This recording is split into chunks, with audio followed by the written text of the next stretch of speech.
Hello friends, welcome back our YouTube channel the success zone. आज का जो video हमारा है, उस वीडियो में हम मध्यकालीन भारत के कुछ क्वेश्चंस को एनालिसिस करेंगे। जो प्रीवियस वीडियो हमारा था जिसमें हमने भारत पर अरब आक्रमण के बारे में डिस्कस कर लिया था, और उस अरब आक्रमण में हमने देखा था कि किस तरीके से मोहम्मद बिन कासिम 712 ईस्वी में अरब कंट्री का होकर भारत पर आक्रमण करता है। 713 ईस्वी में वह क्या करता है, मुल्तान को जीतता है और मुल्तान को सिटी ऑफ गोल्ड बोलता है। तो आज के जो हमारे टॉप 20 के एमसीक्यूज हैं, उस एमसीक्यूज को सॉल्व करते हैं। पहला क्वेश्चन देखते हैं क्या बोल रहा है। पहला क्वेश्चन ये बोल रहा है कि महमूद गजनबी के भारत पर आक्रमण का प्रमुख उद्देश्य क्या था। प्रीवियस वीडियो में हमने यह देख लिया है कि महमूद गजनबी क्या था। महमूद गजनबी ने हमने देखा था कि सोमनाथ मंदिर को लूटा था 1025 ईस्वी में। उसके बाद हमने देखा था कि उसका पहला आक्रमण, दूसरा आक्रमण जो था वो किसके विरुद्ध था, जयपाल के विरुद्ध था। और बाद में जयपाल क्या कर लेता है बेटा, आत्महत्या कर लेता है। तो ये कोई क्वेश्चन है कि महमूद गजनबी के भारत पर आक्रमण का प्रमुख उद्देश्य क्या था। उसका इस्लाम का प्रचार, ठीक है, करना था। गजनी साम्राज्य का विस्तार, ये भी करना था। मूर्तियों को तोड़ना एवं मंदिरों को लूटना, यह भी उसका था। मध्य एशिया में एक बड़े साम्राज्य की स्थापना के लिए धन संग्रह करना। इनमें से सबसे सटीक जो आंसर आ रहा है वह आ रहा है मूर्तियों को तोड़ना और मंदिरों को लूटना। उसने कई तरीके के मंदिरों को लूटा था। हमने देखा था 1014 ईस्वी में उसने हरियाणा के थानेश्वर मंदिर को लूटा था, और उस थानेश्वर के मंदिर से चक्र स्वामी भगवान विष्णु की मूर्ति क्या करके ले गया था, वह लेके कहाँ चला गया था, गजनी चला गया था। तो बहुत सारे उसके आक्रमण थे। 1025 में सोमनाथ को लूटा था। 1027 में उसका आखिरी आक्रमण किसके खिलाफ था, जाटों के खिलाफ था। नेक्स्ट क्वेश्चन देखते हैं। नेक्स्ट क्वेश्चन क्या बोल रहा है। 1008-1009 ईस्वी में वेहिंद का युद्ध निम्नलिखित में से किसके बीच लड़ा गया था। बात हो रही है कौन से युद्ध के बारे में, वेहिंद के युद्ध के बारे में। तो इसका जो सही आंसर है वह हुआ था महमूद गजनबी और जयपाल आनंदपाल के बीच। अब ये वेहिंद का युद्ध क्यों हुआ था, देखिए, ये जो आनंदपाल है ये जयपाल का क्या है, बेटा है। महमूद गजनबी ने सबसे पहले जयपाल को 1001 ईस्वी में हराया था, जिसके बाद क्या होता है, जयपाल आत्महत्या कर लेता है। उसके बाद मोहम्मद गौरी और पृथ्वीराज चौहान के बीच कौन सा युद्ध होता है बेटा, हमने देखा 1191 में बैटल ऑफ तराइन, 1192 में सेकेंड बैटल ऑफ तराइन होता है। मोहम्मद गौरी और जयचंद के बीच जो युद्ध होता है उसको क्या बोलते हैं, 1194 में होता है, जिसका नाम क्या है, बैटल ऑफ चंदावर। उस युद्ध का नाम क्या होता है, बैटल ऑफ चंदावर, जिसमें क्या करता है वो जयचंद को हराता है।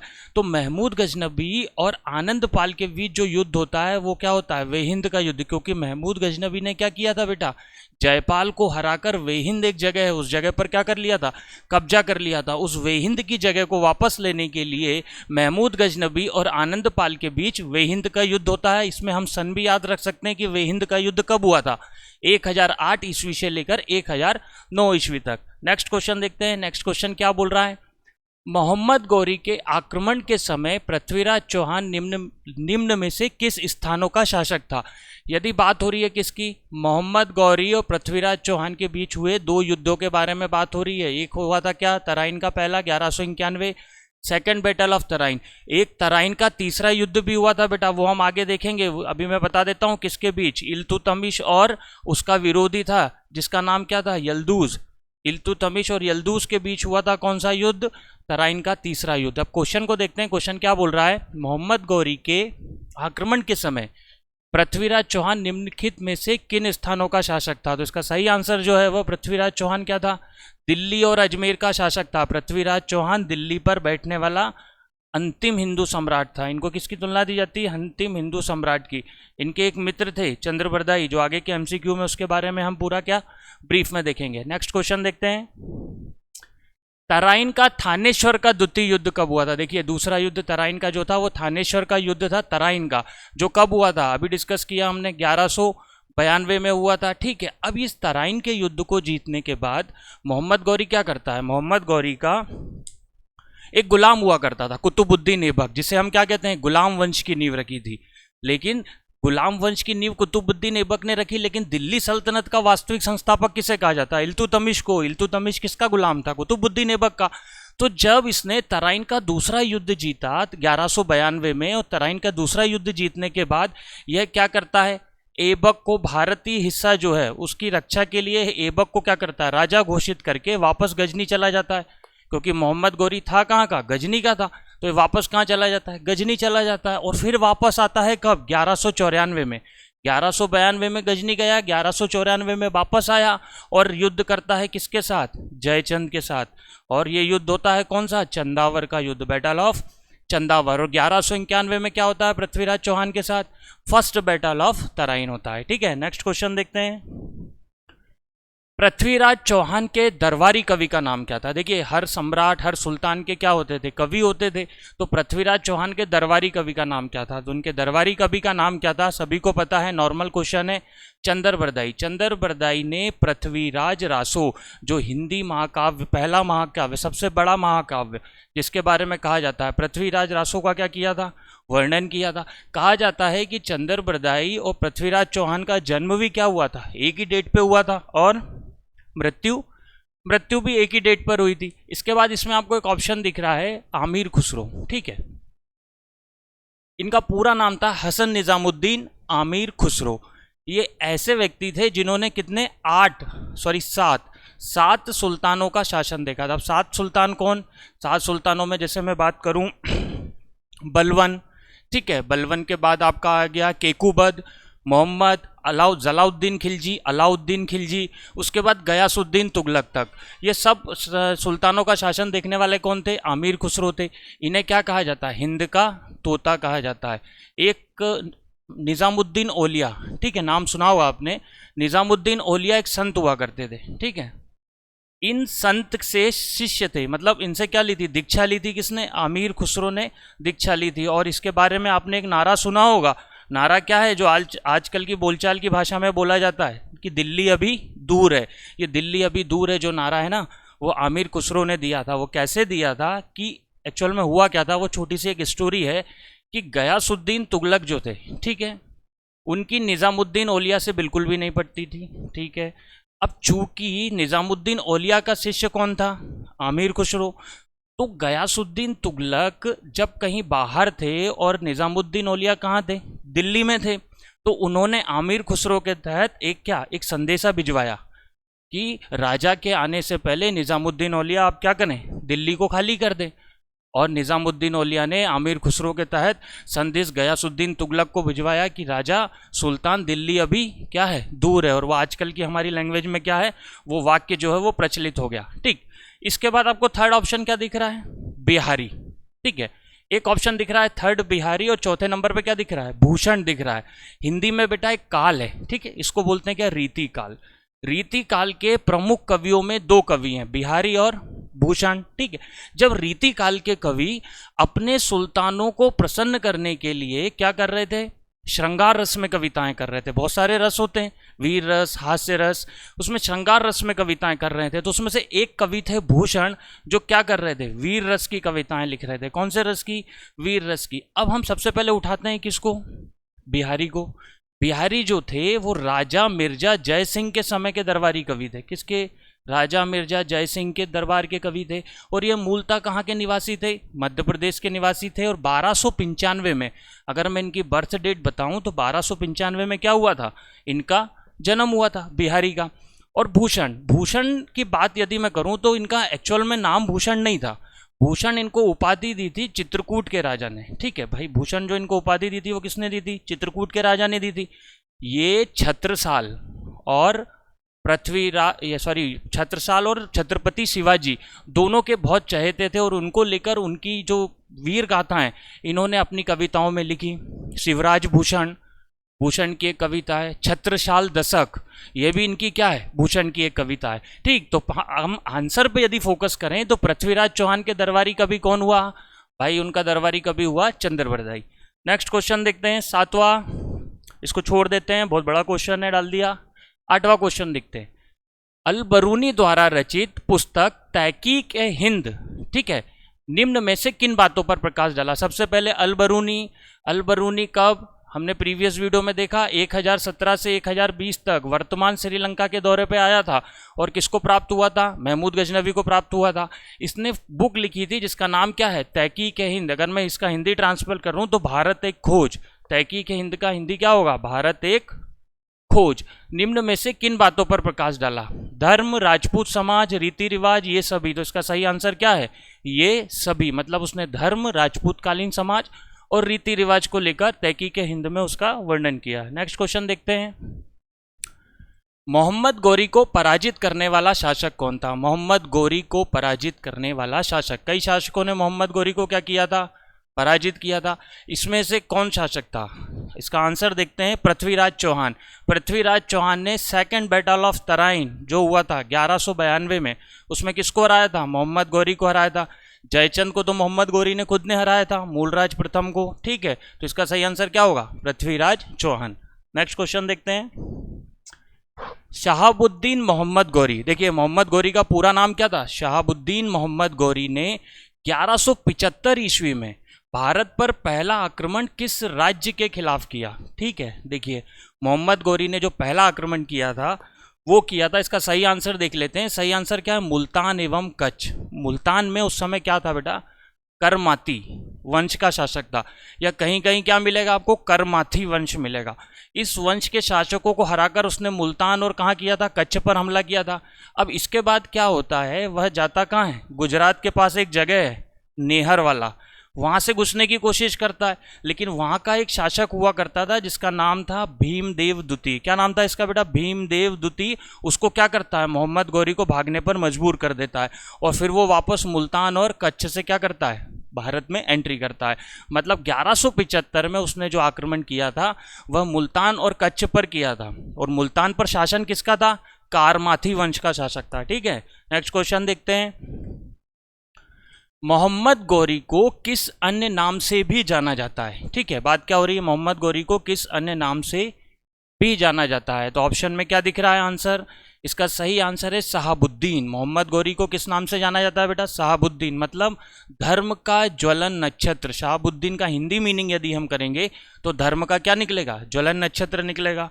नेक्स्ट क्वेश्चन देखते हैं। मोहम्मद गोरी ने 1175 ईस्वी में भारत का पहला आक्रमण किस राज्य के, देखिए वो अभी डिस्कस किया, ये क्वेश्चन फिर से आ गया। मुल्तान में करमाथी शासक, मतलब मुल्तान में किसका वंश शासक चल रहा था? करमाथियों का। ठीक, नेक्स्ट क्वेश्चन। भारत का वह पहला शासक कौन था जिसने मोहम्मद गोरी को पराजित किया? मोहम्मद गोरी को पराजित करने वाला पहला शासक सोलंकी वंश का भीमदेव द्वितीय। हमने देखा गुजरात के नेहरवाला से घुसने की कोशिश करी थी। नेहरवाला का शासक कौन था? भीमदेव द्वितीय, जिसने मोहम्मद गोरी को क्या किया था? पराजित कर दिया था। उसके बाद वो कहाँ गया? मुल्तान गया, और मुल्तान से भारत में क्या किया? उसने एंट्री करी। नेक्स्ट क्वेश्चन देखते हैं। मोहम्मद गोरी और पृथ्वीराज चौहान के बीच विवाद का मूल कारण क्या? मतलब ये क्वेश्चन ये पूछ रहा है कि जो तराइन का युद्ध हुआ था, दोनों युद्ध तराइन के 1191 के और 1192 के, ये युद्ध होने का मूल कारण क्या था? क्यों पृथ्वीराज चौहान, ठीक है, 1191 में और 1192 में मोहम्मद गोरी से लड़े थे? तो उसका मेन कारण है ताबर हिंद या भटिंडा। इसकी स्टोरी क्या है? इसकी स्टोरी ये है बेटा कि 1189, ठीक है, 1189 में एक जगह है भटिंडा, जो अभी कहाँ है? शायद पंजाब में, शायद क्या पंजाब में ही है। ठीक है, तो भटिंडा पर किसने अधिकार कर लिया था? मोहम्मद गोरी ने। और भटिंडा क्षेत्र आता था किसके अंतर्गत? पृथ्वीराज चौहान के अंतर्गत। तो उस भटिंडा की जगह को लेकर दोनों युद्ध होते हैं, फर्स्ट बैटल ऑफ तराइन और सेकंड बैटल ऑफ तराइन। ठीक है, नेक्स्ट क्वेश्चन देखते हैं। मोहम्मद गौरी का सर्वाधिक महत्वपूर्ण भारतीय आक्रमण था, मतलब मोहम्मद गौरी का सर्वाधिक महत्वपूर्ण भारतीय आक्रमण, उसने जितने भी आक्रमण करे उसमें सबसे महत्वपूर्ण क्या था? देखिए सबसे महत्वपूर्ण था, सही आंसर आएगा 3, second battle of Tarain. Second battle of Tarain उसका सबसे महत्वपूर्ण योगदान था, और सेकंड बैटल ऑफ तराइन जो हुआ था 1192 में हुआ था, अभी हमने देखा। इसके बाद वो वापस कहाँ चला जाता है? गजनी चला जाता है, और जो भारतीय हिस्सा है वो किसको देके चला जाता है? कुतुबुद्दीन ऐबक को चला जाता है। और इस कुतुबुद्दीन ऐबक ने 1194 में बैटल ऑफ चंदावर में किसका साथ दिया था? मोहम्मद गौरी का साथ दिया था। और एक इसने उस समय क्या करा था बेटा? एक 2.5 दिन का झोपड़ा बनवाया था, किसने? कुतुबुद्दीन ऐबक ने। और वहां पर पहले क्या हुआ करता था? वहां पर पहले एक संस्कृत विद्यालय हुआ करता था। उस संस्कृत विद्यालय को तोड़कर कुतुबुद्दीन ऐबक ने क्या किया था? 2.5 दिन का झोपड़ा बनाया था चंदावर के युद्ध को जीतने के बाद, क्योंकि चंदावर के युद्ध में उसने किसका साथ दिया था? मोहम्मद गौरी का। नेक्स्ट क्वेश्चन देखते हैं। मोहम्मद गौरी एवं कन्नौज के राजा जयचंद के मध्य 1194 में हुआ युद्ध किस नाम से जाना जाता है? देखिए 1194 में जो युद्ध हुआ उसको किस नाम से जानते हैं? अभी हमने देखा, वही क्वेश्चन रिपीट हुआ है, चंदावर के युद्ध के नाम से। और इसमें किसने?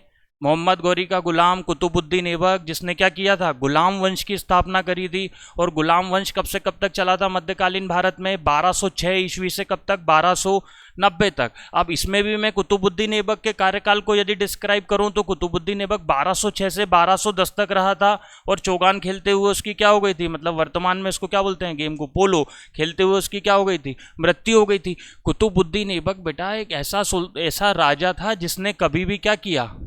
सुल्तान की उपाधि धारण नहीं करी थी। वो हमेशा कहता रहा कि मैं मोहम्मद गौरी का क्या था? गुलाम था, गुलाम हूँ और अंत तक क्या रहूँगा? मोहम्मद गौरी का गुलाम रहूँगा। लेकिन कुछ समय के बाद उसकी जो पदवी थी गुलाम वाली, ठीक है, वो समाप्त जरूर कर दी गई थी, लेकिन वो अंत तक अपने आप को क्या मानता रहा? गुलाम मानता रहा। नेक्स्ट क्वेश्चन देखते हैं। मोहम्मद गौरी का अंतिम आक्रमण किसके विरुद्ध था? देखिए मोहम्मद गौरी के अंतिम आक्रमण की बात हो रही है। पहला आक्रमण हमने देख लिया करमाथी, मुल्तान, और अंतिम आक्रमण था उसका पंजाब के खोखरों के बीच। किसके बीच था? पंजाब के खोखरों के बीच। उसने खोखर एक जाति है, ठीक है, उस पर आक्रमण किया था। और उस पर आक्रमण करने के बाद उसने खोखरों को हरा दिया था। बट अनफॉर्चुनेटली क्या होता है कि हराने के बाद वो एक जगह पर नमाज पढ़ रहा था, और उस समय खोखर जाति पूरी तरीके से क्या करती है? उस पर हमला कर देती है। और मोहम्मद गौरी का अंतिम आक्रमण क्या था? पंजाब के खोखरों के विरुद्ध। नेक्स्ट क्वेश्चन देखते हैं।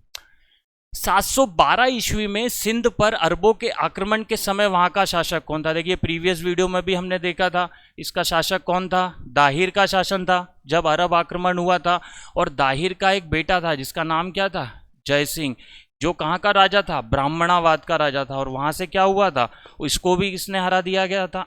मोहम्मद बिन कासिम ने हरा दिया था जय सिंह को। और दाहिर का, अब ये सब भारत पर अरब आक्रमण जो हुआ था, ये सब जानकारी हमको कहाँ से मिलती है?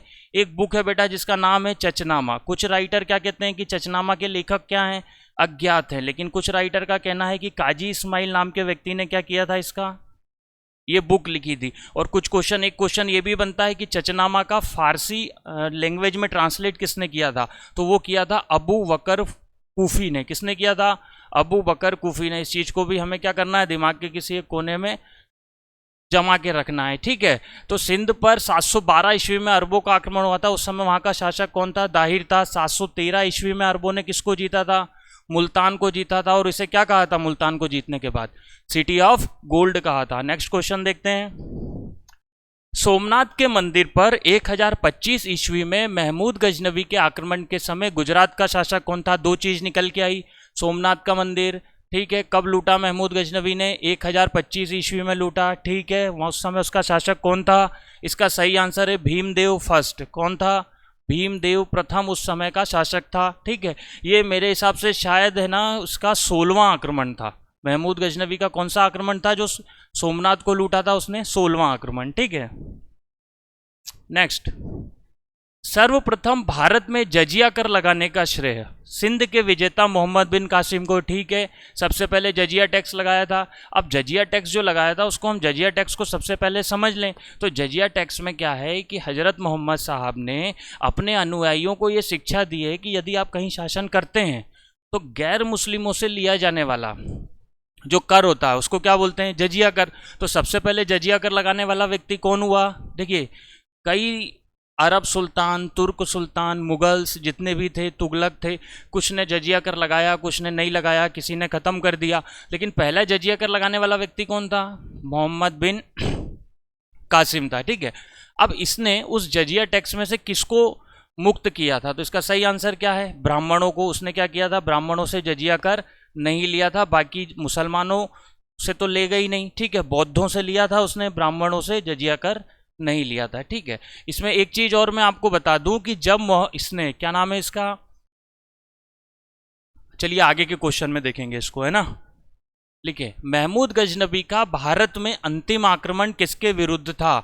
महमूद गजनबी का अंतिम आक्रमण, महमूद गजनबी का अंतिम आक्रमण जो था वो किसके विरुद्ध था? जाटों के विरुद्ध। और कब हुआ था?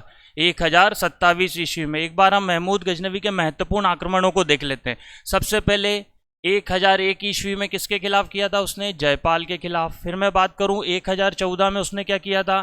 थानेश्वर को लूटा था। थानेश्वर में चक्रस्वामी भगवान की मूर्ति भगवान विष्णु की मूर्ति को ले गया था। फिर मैं बात करूं 1015 में तो लोहार वंश की एक शासिका थी जो वर्तमान कश्मीर है, ठीक है, उसको हराया था। फिर हम उसको देखें 1025 में क्या, सोमनाथ, ये भी सबसे महत्वपूर्ण एग्जाम में आता है। और 1027 क्या था उसका, आखिरी आक्रमण था जो किसके खिलाफ था, जाटों के खिलाफ था। इसमें एक चीज़ और, जब हम मोहम्मद गौरी पढ़ रहे थे तो मोहम्मद गौरी ने जो 1194 में चंदावर का युद्ध लड़ा था, और चंदावर का युद्ध लड़ने के बाद इसने अपने सिक्कों पर क्या किया था, लक्ष्मी जी की आकृति बनवाई थी। क्यों बनवाई थी, क्योंकि जो वहाँ की कन्नौज की मतलब देवी थी वो लक्ष्मी जी थी। ये चीज़ ध्यान रखना, ये चीज़ छूट गई थी मुझे बताने से, ठीक है। तो ये आज के हमारे क्या रहे, एमसीक्यूज रहे। और डेली आपको क्लासेस सुबह मॉर्निंग में 10 बजे अवेलेबल हो जाएगी। चैनल को लाइक करना है, शेयर करना है और सब्सक्राइब करना है। Thank you so much.